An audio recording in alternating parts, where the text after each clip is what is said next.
Hallo, mein Name ist Steffen Hund. Willkommen zu unserem heutigen Snapshot zum Thema Strompreisbremse.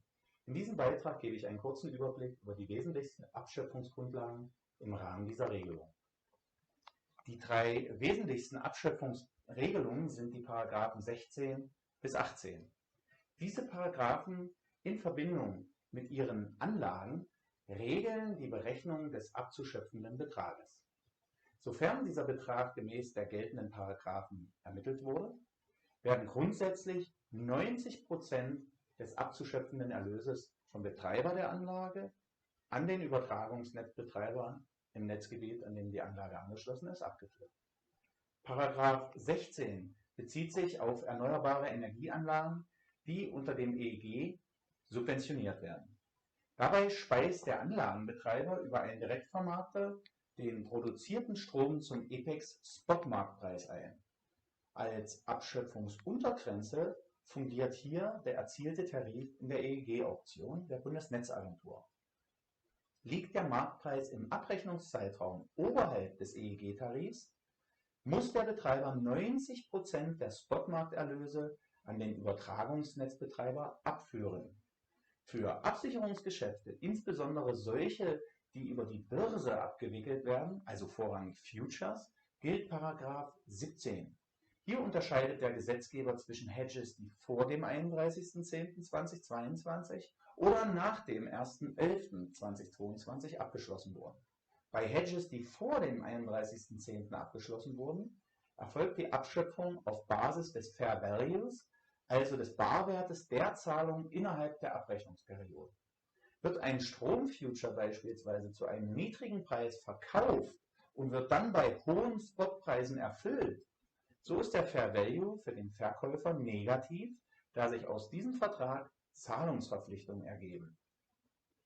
Eine Abschöpfung würde hier nicht greifen.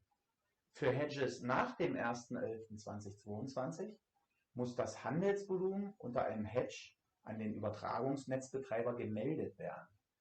Die so gemeldeten Mengen werden dann mit den Settlementpreisen der EEX bei Erfüllung des Hedges am Ende jeder Abrechnungsperiode ermittelt und so das abzuschöpfende Ergebnis gebildet. Insbesondere für Absicherungsgeschäfte, die nicht über den organisierten Börsenhandelsplatz laufen, also sogenannte Forwards, häufig in Form sogenannter Power Purchase Agreements, gilt Paragraph 18 Strompreisbremsengesetz. Hier ist die Rede von der sogenannten anlagebezogenen Vermarktung und es wird zwischen Verträgen unterschieden, die vor oder nach dem 1.11.2022 abgeschlossen wurden. Sofern der Anlagebetreiber gemäß § 29 den Abschluss eines solchen Vertrages, wie beispielsweise eines Power Purchase Agreements, meldet, erfolgt die Abschöpfung auf Basis des Erlöses aus anlagebezogener Vermarktung und nicht auf Basis der Spotmarktpreise, wie es beispielsweise in § 16 der Fall wäre.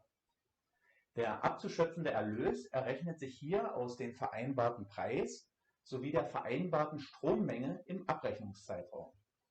Wie genau der § 18 im Rahmen eines PPA funktioniert und welche Folgen sich daraus für Verkäufer oder Käufer unter einem Power Purchase Agreement ergeben, zeige ich in einem weiteren Video, was Sie auf unserer Website finden.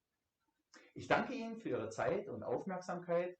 Kontaktieren Sie mich gerne direkt bei Anliegen rund um das Thema erneuerbare Energien oder Regulierung unter info@zink-renewable.com.